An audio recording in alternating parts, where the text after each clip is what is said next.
आदरणीय परशुराम जी आज का सफल संचालन कर रहे हैं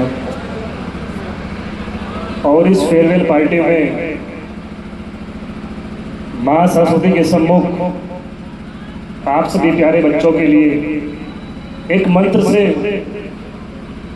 आज अपनी बात की शुरुआत करना चाहता हूं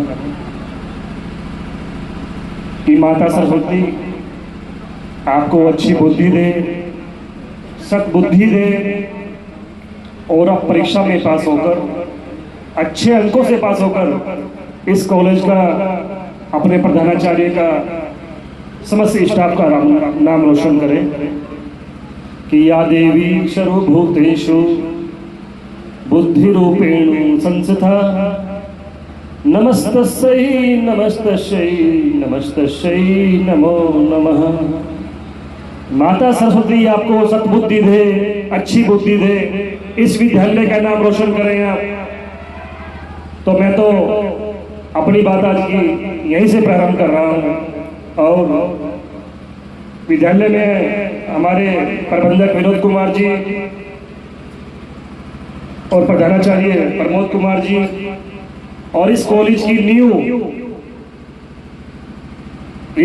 नींव भले ही विनोद जी ने, प्रमोद जी ने रखी हो, लेकिन मैं मानता हूं, मैं कई वर्षों से देख रहा हूं उस चीज को कि आदरणीय मास्टर इम्तियाज जी, आसिफ इकबाल जी और परशुराम जी, आपने भी इस विद्यालय के लिए जो किया है, मैं आप तीनों के लिए बहुत बहुत शुभकामनाएं, बधाई देना चाहता हूं आपको भी। मैं जानता हूं कि शायद जितना संघर्ष आदरणीय विनोद जी ने और प्रमोद जी ने किया हो, इससे कई ज्यादा अधिक गुना संघर्ष परशुराम जी ने, आसिफ इकबाल जी ने और क्या नाम है दादा भी इम्तियाज जी ने, उनसे कई ज्यादा सहयोग किया। क्योंकि अधिकतर अब हमारे विनोद जी हैं, मैनेजमेंट को देखते हैं, प्रधानाचार्य प्रमोद कुमार जी हैं, वो आपको देखते हैं, स्टाफ को देखते हैं, लेकिन जो आपको शिक्षा और दीक्षा देते हैं वो इम्तियाज जी हैं, आसिफ इकबाल जी हैं, परशुराम जी हैं, अश्वनी जी हैं, आसिफ जी हैं, संजय जी हैं, रोहिल जी हैं, आकाश भाई हैं, अभिषेक जी हैं, विनय कश्यप जी हैं, अनुष्का मैडम जी हैं, हिमानी जी, वंशिका जी, मुस्कान जी, आस्था पाल जी, प्रियांशी जी, वैशाली दीवान जी। मैं एक बार समस्त स्टाफ के लिए सभी छात्र छात्रों से आग्रह करता हूँ पूरे विद्यालय स्टाफ को जोरदार तालियों से स्वागत किया जाए। जोरदार तालियों में मजा नहीं है। अभी एक बात चल रही थी यहाँ पर, आदरणीय प्रमोद कुमार जी की स्पीच मैं सुन रहा था। उन्होंने कहा कि स्वाभिमान के साथ कभी समझौता नहीं करना चाहिए। बात कई अरबों खरबों रुपए की बात है। जिसका स्वाभिमान जिंदा है वो इंसान जिंदा है। उसके पास पैसा है, पद है या नहीं है, वो मायने नहीं रखता, लेकिन जिसका स्वाभिमान, जिसका जमीर ही मर गया हो, वो क्या जिंदा रहेगा? सीधी सी बात बिल्कुल। और विद्यालय को मैनेजमेंट करने के लिए, विद्यालय का मैनेजमेंट करने के लिए, कॉलेज का मैनेजमेंट करने के लिए कभी कभी क्या होता है, हमें बहुत कठिन निर्णय लेने पड़ते हैं। उस निर्णय में कभी कभी आप अपने स्टाफ से, गुरुजनों से, प्रधानाचार्य से नाराज भी होंगे। स्वाभाविक सी बात है, जब बच्चा दंगा करेगा या स्कूल का काम नहीं करेगा तो पिटाई तो संभव होनी ही होनी। लेकिन ये आज एक जो बैत आपके हाथों पे लगी होगी, आदरणीय प्रधानाचार्य जी की या इम्तियाज जी की, आसिफ जी की, परशुराम जी की, वो एक डंडा आपको IPS, IAS, PCS, doctor, engineer, teacher, कुछ भी बना सकता है। अगर वो चोट आपको ना दी जाए, एक मूर्ति होती है ना, पत्थर की मूर्ति होती है, कुम्हार उसको टुक टुक टुक टुक करके, उसको घड़ के उसको एक बहुत अच्छा रूप देता है और वह फिर बुझती है। लोग उसके ऊपर फूल चढ़ाते हैं, चंदन लगाते हैं, दीपक जलाते हैं, प्रज्वलित करते हैं। तो इसी तरह आप लोगों को भी, आपको भी, भले ही आपकी पिटाई की हो, किसी ने भी की हो, उस पिटाई को भूल जाइए।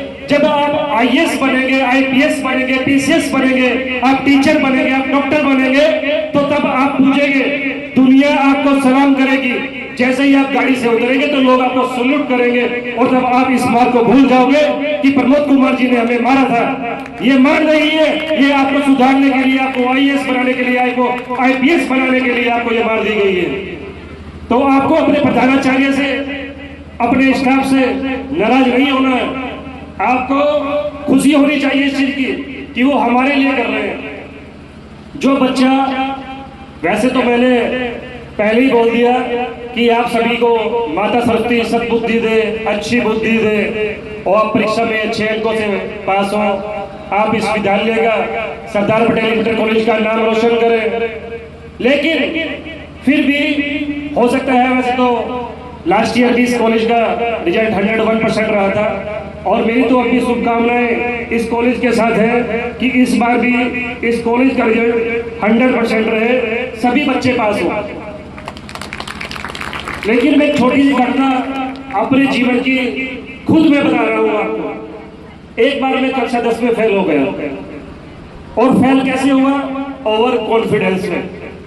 ओवर कॉन्फिडेंस में मैं फेल हुआ था, लेकिन उसके बावजूद भी मैंने हार नहीं मानी। मैंने सोचा कोई बात नहीं, ये कुंभ का मेला तो है नहीं कि 12 साल के बाद आगे महाकुंभ वगैरह प्रयागराज में चल रहा है, अगले साल फिर सही। मैंने मेहनत करी और मेहनत कैसे करी उसके लिए मैं आपको 2 लाइनें सुनाना चाहता हूँ। हरिवंश राय बच्चन जी का नाम सुना है आपने? सुना है? वो एक बहुत अच्छे कवि थे। उन्होंने एक पोयम लिखी थी, कविता लिखी थी, लाइनें लिखी थी कि लहरों से डरकर नौका पार नहीं होती, लहरों से डरकर नौका पार नहीं होती और कोशिश करने वालों की कभी हार नहीं होती। और नन्ही चींटी जब दाना लेकर चलती है, चढ़ती दीवारों पर 100 बार फिसलती है, मन का विश्वास रगों में साहस बढ़ता है और चढ़कर गिरना, गिरकर चढ़ना न अखरता है।